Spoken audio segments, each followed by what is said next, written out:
Ray, thanks for taking the time to visit with us. You've had a fabulous career in the field of echo with the American Society of Echo, so I thought it'd be good for us to learn a little bit more. What was your first introduction to echo?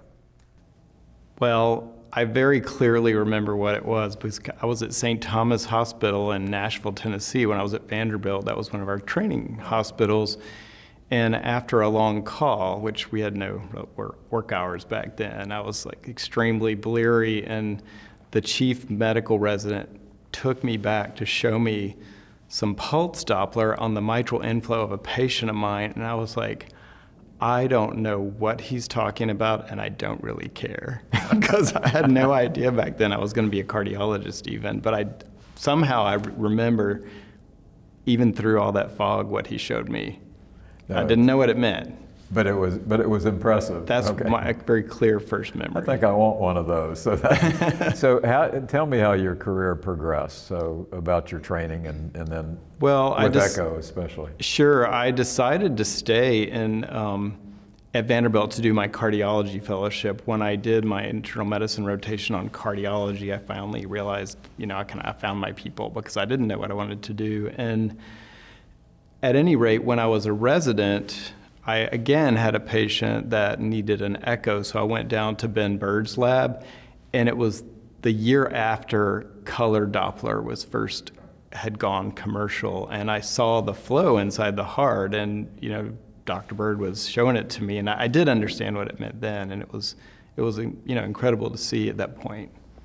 And you did your cardiology fellowship there? I did a cardiology fellowship at Vanderbilt. I decided to stay there after my residency, but I did a year of basic research. It was a 3-year program, and they asked me to be one of the interventional fellows actually at the end, and I thought, well, I like interventional cardiology, but if I stay in the cath lab for the next year, I'm not going to really know anything about anything else, and I didn't want to be what we used to call them cath jockeys back then, and so I didn't know what I wanted to do. I didn't how to put my schedule together. So again, I went to Dr. Bird, and he said, well, why don't you do this? And what I did was a fellowship after my fellowship with Dr. Schiller out in California. So we kind of laid the groundwork for that, and so I actually it was a fantastic move because instead of just standing there in lead and doing cases, which would have been fun, I did heart failure transplant actually with Bill Frist. There was my attending, and I did a lot of EP, some imaging. So it really rounded me out as a cardiologist, as I think. And then to go out to UCSF and just hang out with some of the best cardiologists in the world, Bill Parmalee, Nelson Schiller, the whole Nora Goldschlager. I mean, it was an incredible place to be for 2 years, and was kind of a super fellow in the lab because I was in Nelson Schiller for 2 years. So did you go from UCSF to Houston? I did, and it was actually kind of going back because even though I was undergrad at Vanderbilt, I went to medical school at Baylor College of Medicine in Houston, because I went to interview there in February, and the grass was green and there were palm trees, and in Nashville was just very kind of wet and damp and cold. I like hot weather. And so I went there, and I liked medical school there in Houston. I didn't know I wanted to be a cardiologist then. I thought, okay, I don't really have roots here. I'll probably never be back. And when I was looking for a job when I was at UCSF, I didn't look down in Texas because I looked other places, and in the end it was a cold call. I got a call, Elise Foster, one of my mentors at UCSF, she got a call from Susan Lansky down at Texas Heart Institute, and they needed somebody to help run the lab. I was like, oh my gosh, I just can't imagine going back to Texas.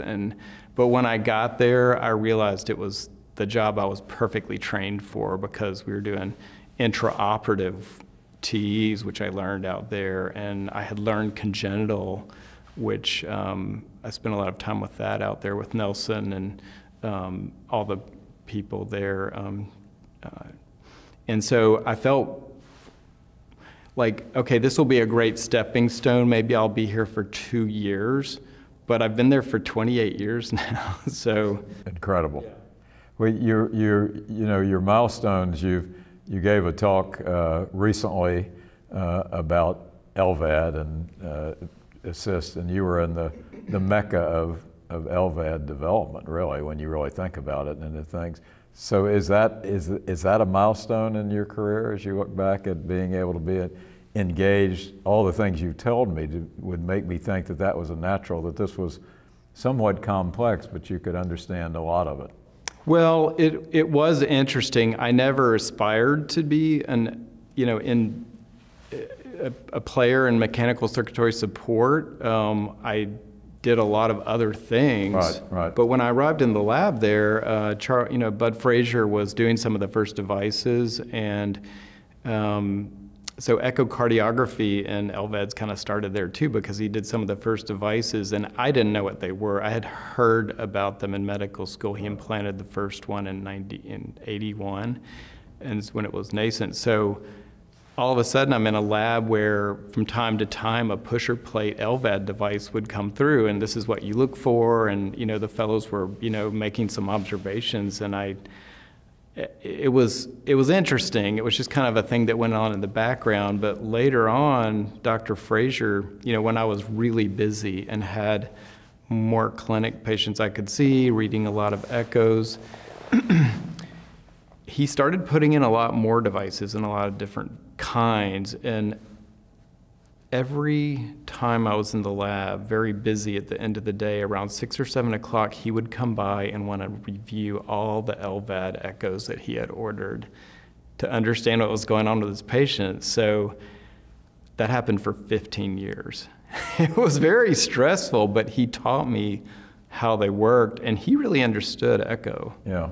This was videotape years. Yeah. It's interesting that because surgeons that get engaged with echo teach you a lot, and it's very fulfilling. I found it in my career, very fulfilling to have that relationship with them.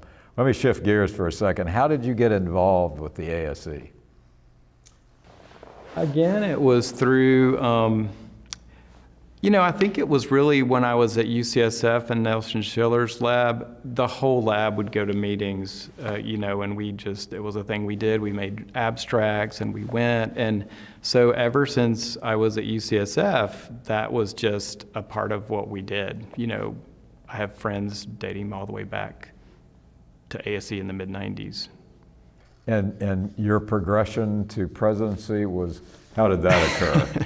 How did that happen? I was not on a track in my mind to be the president of the ASE. I think my route was a little bit unconventional. A couple of things, Dr. Bird actually got me involved in the advocacy committee when he chaired that for a number of years and was a huge force there, as with Dr. Perlman. And I did that and really liked it, but it wasn't something I aspired to be the chair of. I was on membership committee. I did some teaching tools. One thing I really did for the ASE was I stepped up when they asked for a nominee for a board representative on the IAC, Intersocietal Accreditation Commission, and so I did that for the ASE actually for 14 years. Right, and so I can thank Dr. Bird for that, because he was one of the first. He kind of mentioned me as he was rolling off. So I served as president of the IC Echo Board Division, and then kind of followed in Jeff Rose's footsteps and joined the IC Parent Company Board, which by then was accrediting multimodality labs. And it was quite interesting, this intersocietal approach. And so I wound up becoming the president of the parent company as well.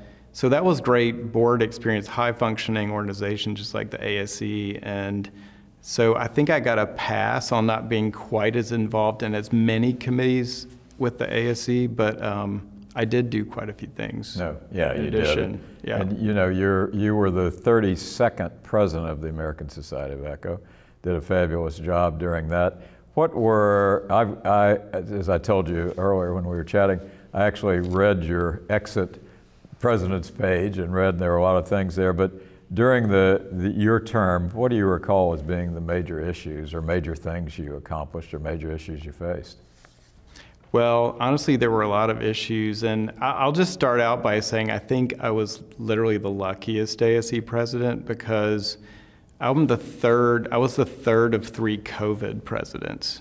And so it was tough. I mean, there were so many issues revolving around that, and I think Judy Hung took the brunt of that and did an excellent job, but we were still in the pandemic, and so there were so many things that came up.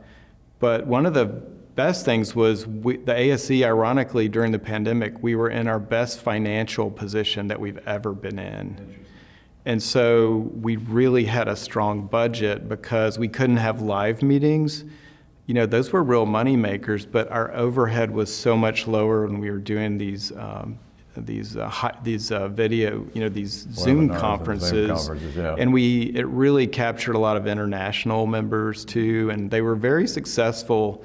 Our members stayed with us, so our funds really were flush. The stock market did great. I mean, and so we were able to identify things. A big issue that we tackled was the fact that the guidelines, it was kind of ad hoc how our most important item, you know, when would we update these, what would come up, and we had great people in there, but one thing we budgeted for to go in a living guidelines direction, which I charged David Weiner with during my presidency, and we were able to hire a full-time librarian and medical researcher whose husband's actually a sonographer. And she joined us after that, and it's been fantastic. We've really moved that along. The other thing that I think was a big part of what I put effort into was the fact that the ASE was involved in a lot of research projects, but they would kind of come out of left field, ad hoc. There were many things going on research related, but they were kind of one-offs, but they involved a lot of staff time and effort, and it wasn't as coordinated as it could be. So I started working with Sam Sue at the beginning of my presidency, who was chief of research committee, and he's actually runs an MBA program. And so with his help, we did a research reorganization, and at the end of that, we created a research oversight committee, which is called the ROC.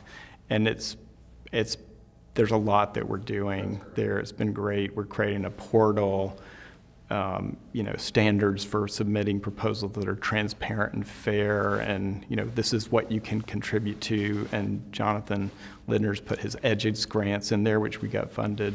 That's great. Yeah. So you also did 2 things that caught my eye, and I remember them.